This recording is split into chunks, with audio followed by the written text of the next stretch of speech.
everyone, James Mansfield here bringing you yet another video. Oh my god, I bring you into my closet yet again as I discuss the looks I would have worn on Rupaul'S Drag Race All-Stars 8. Yes! Oh my god, so this week is the Snow Bunny.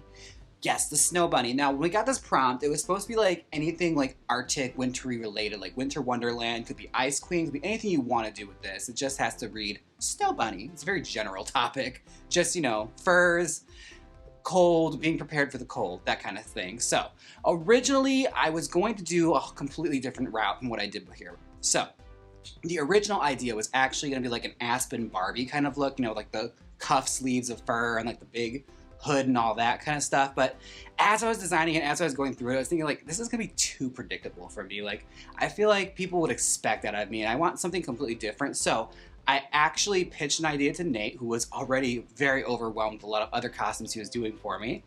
This was a last minute addition, so I gave it to Nate. And I told him my idea is like, I want to pull from like the White Witch from The Lion, the Witch, and the Wardrobe, Jaymes. I remember reading that book in middle school and thinking she was just fierce, okay? Like, she's one of those great, like, literary villains. And even the movie I like with Tilda Swinton, so I wanted to, like, take a spin on that and sort of bite into the White Witch and do that kind of experimental kind of look for me that people wouldn't expect. So, let me walk you through this process. I pitched him the idea, and he went full out with it.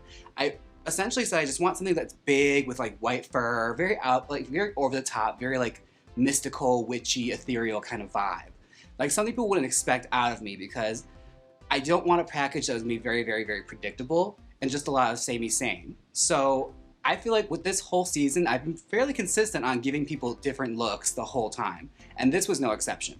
Now, as I mentioned before, I've been obsessed with the character Jaymes the White Witch for years. She's one of those characters that's ingrained in your memory, even from like the little illustration on the book from like the 60s, like just the way she looked, like the long hair and the big crown and all that. Like, there's so many elements we wanted to incorporate into that. So he made this amazing like mesh bodysuit that he put all sorts of stone appliques all over. And it's supposed to look like jewels just popping out of the skin, which is so awesome. Like, I had shoulder pads with applique all over it, going down the arms and everything. As far as the bottom goes, these amazing peignets that he covered with fur and had icicles dangling from them. Like I said, he always has those amazing little details that I don't even think about. But when you actually see them and go up close, it's like, okay, sickening. Of course, it goes into my classic mermaid silhouette with fur and everything just draped over. It was so beautiful. And I was really, really happy with how it all came out. Now, as for the hair, let me tell you, I made a wig like this before for Trixie Motel. She actually asked me to make a wig just to have on hand for anyone that should come in and want to wear it. So for the Queen of Hearts room for that, I made this amazing big pink cage wig that's in the shape of a heart. And it was gigantic, like big old Amy Winehouse style beehive with like the curls. I tried gel curls out and did them all up and through it. Basically a very intricate, looks like a rosebud. And it looked really, really great. Mo Hart ended up wearing it that episode. And she looked incredible, and it was so exciting just to see my work on different people. So for this, I wanted to like tap into that, because I knew how to make this, and I knew it's like one of those wigs that's really a statement piece. So I built this cage, which building a heart-shaped cage when you don't really have much knowledge on how to do it, turned out to be quite a difficult challenge, but it was essentially like building a bird cage, but you know, just drifting a little bit as far as the instructions go. I had run out of material, so I did not have like the netting, the proper netting to cover the cages with, so I used old pantyhose and basically cut them up and stretched them over the cage to create like a mock netting on top of it, so it, like the hair would have something to pin through.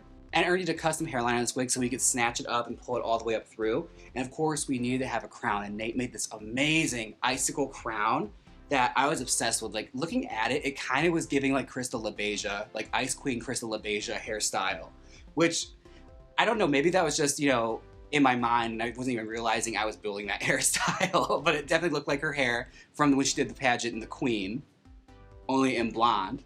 Like, I had the nice long flowing back because I had to cover the zipper in the back.